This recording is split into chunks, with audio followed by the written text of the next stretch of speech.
Well, good afternoon and thank you so much for joining us on this beautiful day of June the 8th, Monday. Thank you so much for your time. My name is Linda Alela. It's time for News Deck, where we keep you up to speed as to what is happening in the world of news. We have so much in store for you.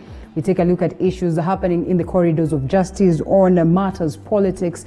We take a look at the events after that address by President Uhuru Kenyatta on Saturday. We now traverse different parts of the country, most importantly within Nairobi, just to see how people received this, and most importantly how they are ensuring that they continue to, or they proceed to abide by the directives that have been given by the president. So, I mean, that is more like it on what we'll be having for you this afternoon. So keep it right here. And we start off as the National Assembly Majority Whip and his deputy are addressing the media. Let's cross over to Parliament and listen in. Thank you very much. Remember, Chief Whip is leadership, and I'm also a member of Parliament for Navakholo. So there must be distinction between the two positions. If my name appears on that list, it appears on the list as a member of Navakholo, not as the Chief Whip. But as the Chief Whip, mine is to convene the meeting. That is why I'll also take on the floor matters pertaining to my constituency, and I'll also handle issues as a member of Parliament for Navakholo.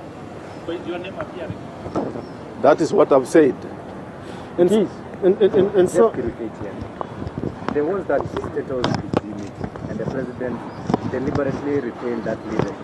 Why is there now this about trying to change the leadership, especially that of Majority Leader Aden Duale? Why did the members raise that concern about not having confidence in him at State House in front of the party leader?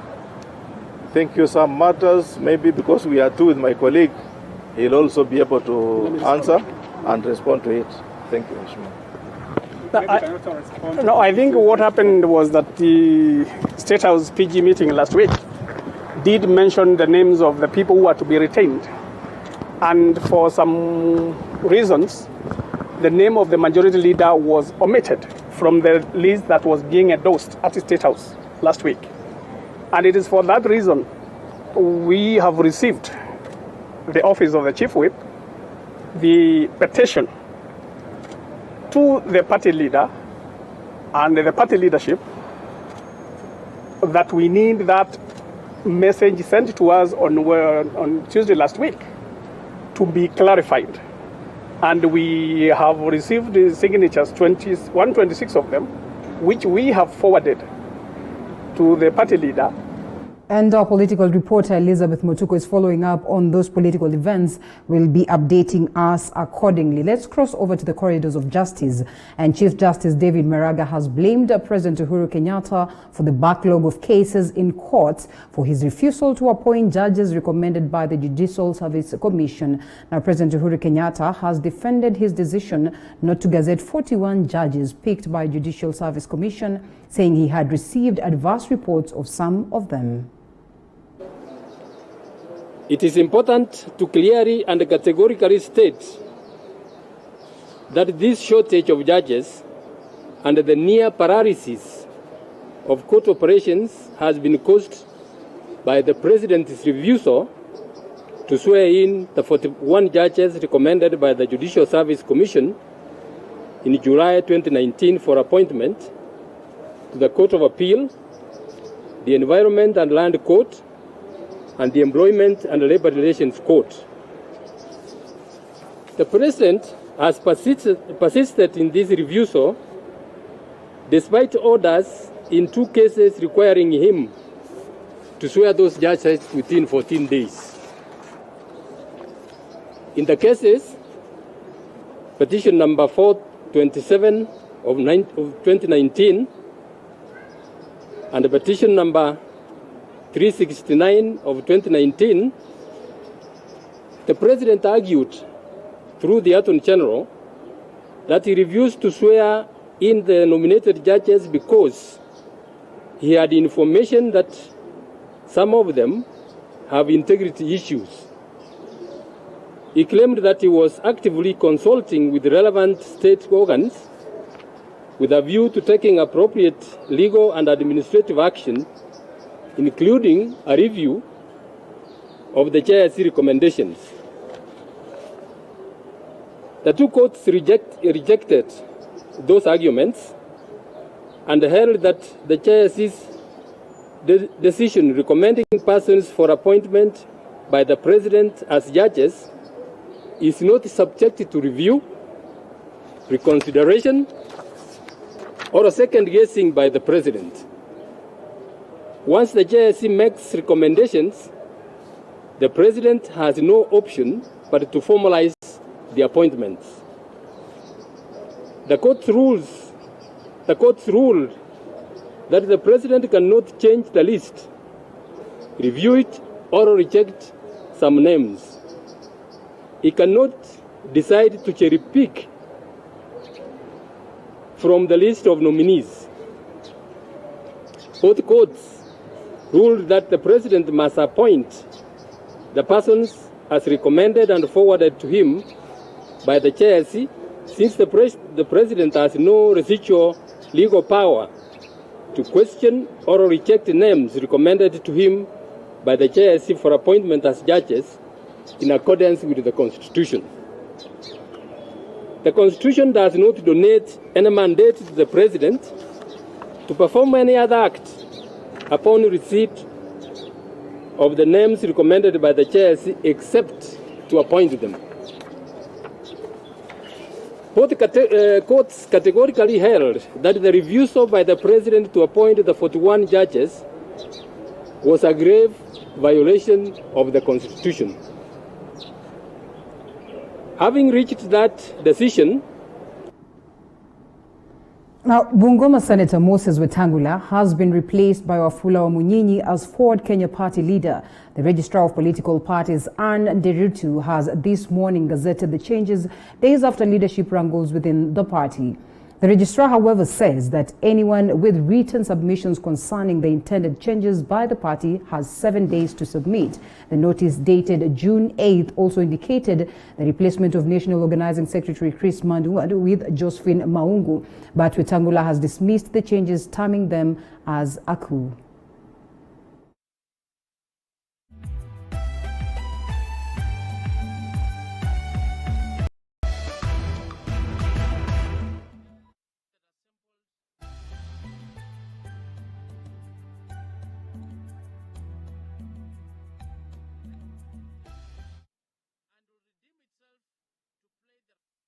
And on health matters, the Kenya Medical Practitioners and Dentists Union is calling upon the government to provide PPEs for healthcare workers in the country, saying that 81 healthcare workers have already been tested positive for COVID-19, all being work-related. KMPDU has also called upon the government to increase the number of healthcare workers in case more facilities are put in place.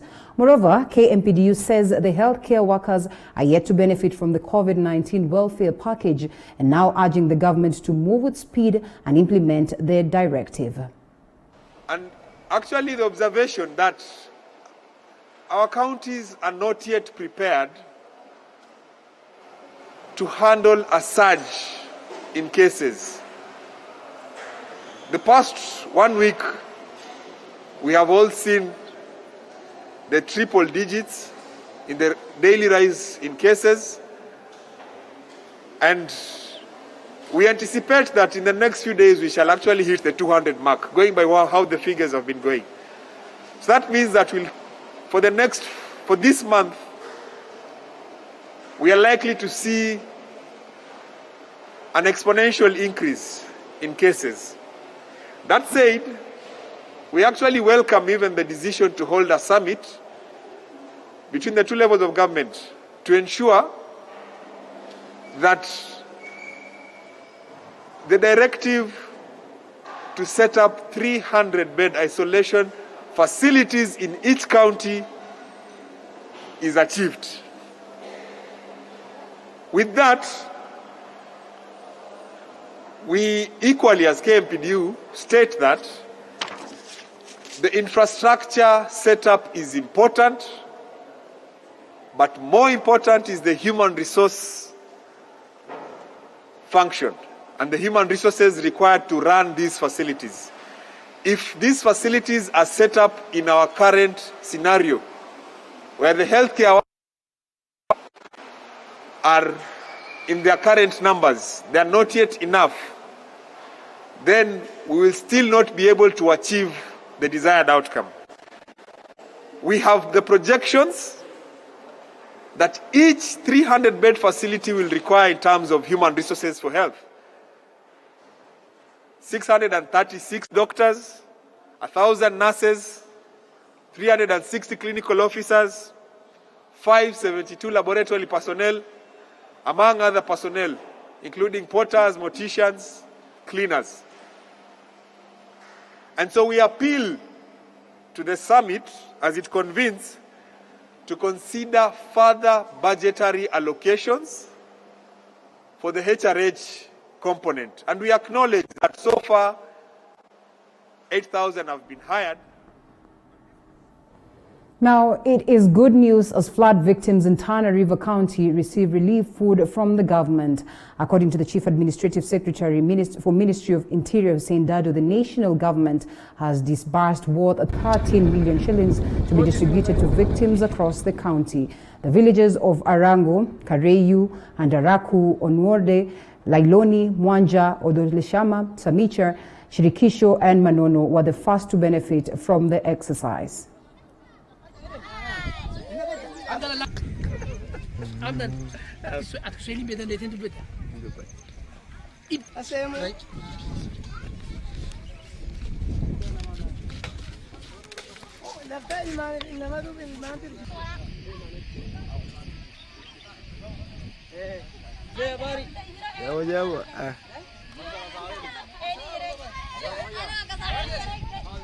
Priority ya kwanza ingeenda yote kwa watu ambao wamebebwa na maji, lakini tumeendelea kila kijiji, hata kama ni kidogo kidogo wapate.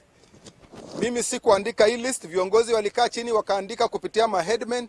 Kila kijiji iko share yake, sawa sawa, ili chakula hii ikiingia isikae kama store kama zamani. Kuanzia leo, kama chakula nakuja kwa ajili ya watu wa msaada, hakuna ruhusa ya kuwekwa kwa store. Hii sisi tutafuatia na tutahakikisha wananchi mupate. And from Tana River all the way to Uasin Gishu, residents of Chepiakwai village in Uasin Gishu have protested to oppose plans by the county and national government to use Chepiakwai Kaplet Lach dispensary as an isolation center for COVID-19 patients. The residents have expressed fear that an isolation center in their village poses danger to many elderly people who are very vulnerable because of their weak immunity.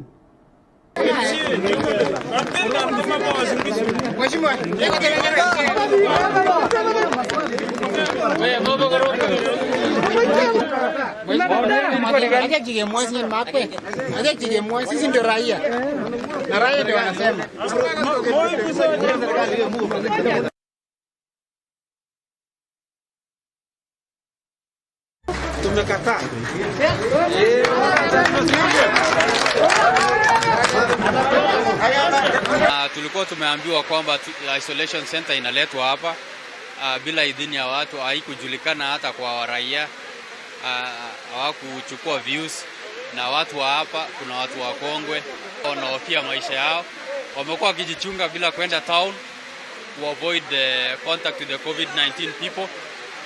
Sasa serikali imeamua kuleka wagonjwa kwa ground ili wapate hiyo contact. So sisi tunawafia watu watakuwa safe aje. Isolation center tumekataa ipelekwe kwingine. Watu wa Chepiakwai village wamekataa isolation center. Na tumekataa.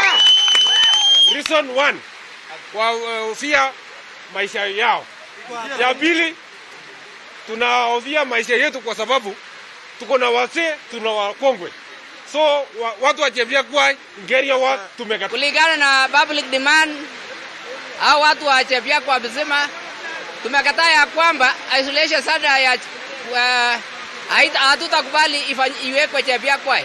Watafute isolation center ingine mahali pengine, lakini sio Chepiakwai. Hiyo ndio maneno yangu. Obviously wakikuwa incited na viongozi wengine kusema kwamba hapa haiwezi kutumika kama isolation center. Sasa yangu tu ya kushangania ya kwamba kama utaki dispensary yako ama health facility yako itumike kama isolation facility, unataka wapi itumike? Kwa hivyo tunataka understanding kutoka kila mtu ya kwamba pahali popote ambao wizara ya afya au county government ambazo zina manage hizo institutions na kamati imekaa na wasema kwamba ni facility fulani, nafasi ipatiwe hao watu kuhakikisha kwamba tunatumia hizo facilities, kwa sababu vile idadi inaongezeka lazima tuongeze space. Tulikuwa na Kamalel, sasa Kamalel limejaa. Tuko na sehemu zingine pia na already imejaa. Kwa hivyo tunataka understanding from the people. Sasa any isolation center kuwa isolation center, tutakuwa na muda mrefu ya kusensitize hawa at least 1 week before, so that waelewe ya kwamba hiyo sehemu already imetengwa, kwa hiyo watu inalindwa na inapigwa dawa kuhakikisha kwamba the place is safe. Well, and as they would say, the voice of the people, the voice of God, will follow up on the developments of the same and update you. Now, we're taking a short breather right here on Newsdeck. We'll be coming back. Our political reporter is on standby to update us more on what is happening wherever she is. So keep it right here. Don't you go anywhere.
Welcome back to Newsdeck. We're here with more news for you. So, political reporter Liz Mutuku is on ground and joins us live. Of course, right now, there was supposed to be Jubilee Party parliamentary group meeting that, of course, has since been postponed. And earlier on, we witnessed the majority whip that is within the Jubilee Party address the media. So we join Liz so that she can update us on what is happening so far. Elizabeth Mutuku, how are you? I'm good, Linda. Right, Leila. good. Just Thank as you you. said, there was supposed to be a meeting here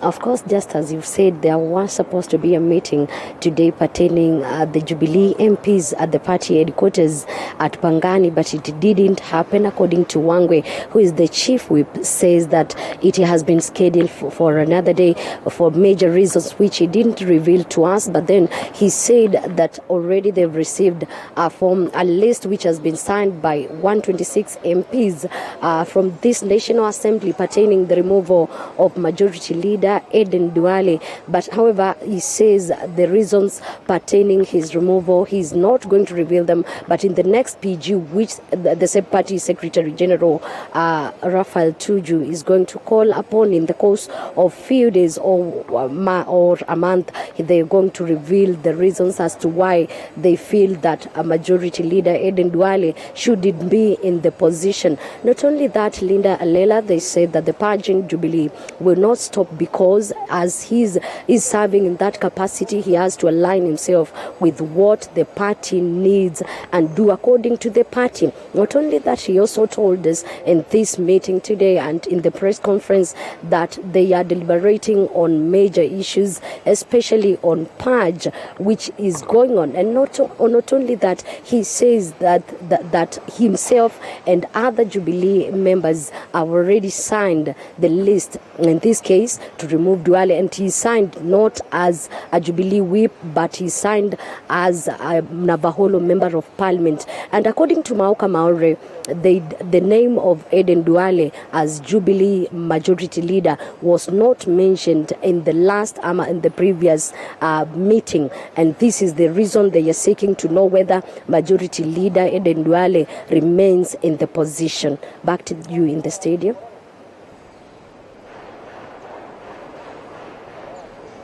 Thank you so much, Elizabeth Mutuko, for that. Keep following the events of politics, and we'll be, of course, looping you later on. And now, President Uhuru Kenyatta's directive that saw the lifting of cessation of movement in Kwale and Kilifi counties, of course, opened a new leaf of life. But unfortunately, they are still held captives within their two counties because they cannot access Mombasa County. A spot check at Kilifi and Mombasa border revealed existence of roadblock on the side of Shanzu in Mombasa County and Mtwapa Bridge on the side of Kilifi County. The two roadblocks are still mounted to, of course, to ensure that it tightens the noose on containment measures on the movement between the two counties in a bid to combat COVID-19. So hata wao unaona unapita labda nimedix na nini ndio unaona anaenda kule, ama mtu anafanya kazi ndio maana anapita pale. So mimi sioni difference yenye iko hapo kabisa. Hakuna difference. Ingekuwa poa kama angechukua views kwa watu, at least usikie vile watu wanasema, ama angelink hizi county tatu, Kilifi, Kwale na Mombasa County, kwa sababu zina link.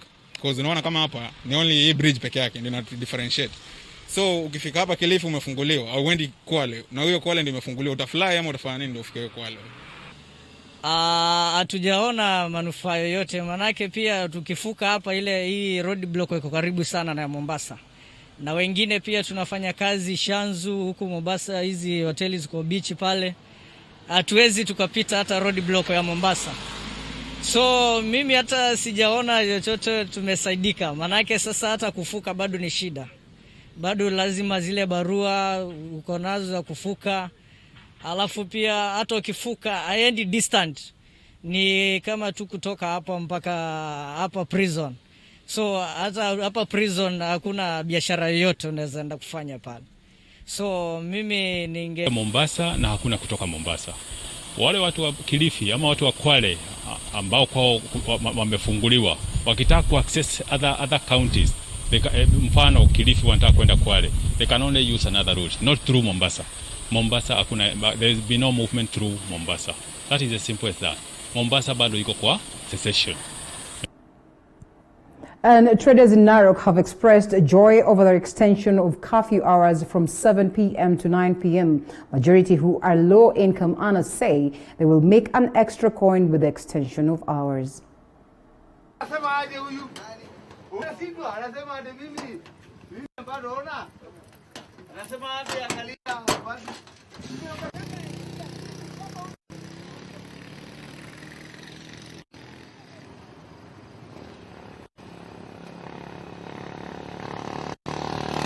Sasa iko sawa. Kama ni saa usiku unabeba customer kuanzia saa 1 mpaka saa hii saa 3, na at least unapata ile pesa yenye ulikuwa upelekea watoto wako. Leo tumefanya kazi mchana yote mpaka saa 3. Tumefurahia kabisa. Pesa yenye unapatanga mchana hata usiku tumepata. Ni ile tu masaa ya kawaida. Ndio hii kitu ilikuwa imefanya watu, uchumi ilikuwa haingeendelea. Saa hizi watu wamefanya kazi mpaka saa 2:59 minutes. Wamefurahi kabisa. Kila mtu anasema ni sherehe, wanasherehekea Christmas. Tumefurahi kabisa. Watu walizoea kwenda saa 1 kamili kabisa kwa nyumba kila mtu. But leo hakuna watu, lakini tunatarajia biashara irudi kama kawaida.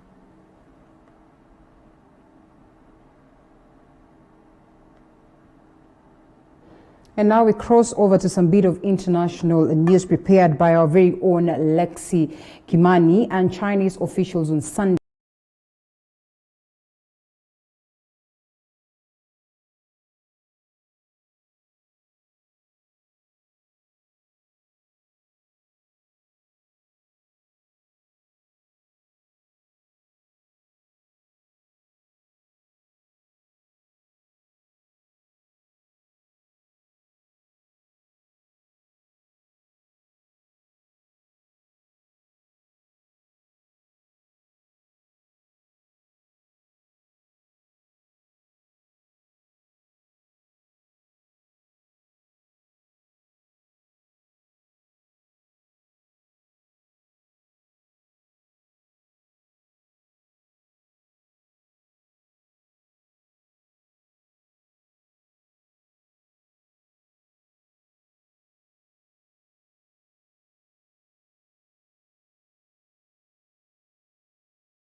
course, on our subsequent bulletins. My name is Linda Lela. News Deck calls it a day at now, or as at now. Of course, we look forward to see you again tomorrow, same time, same place. Do enjoy the rest of your viewing.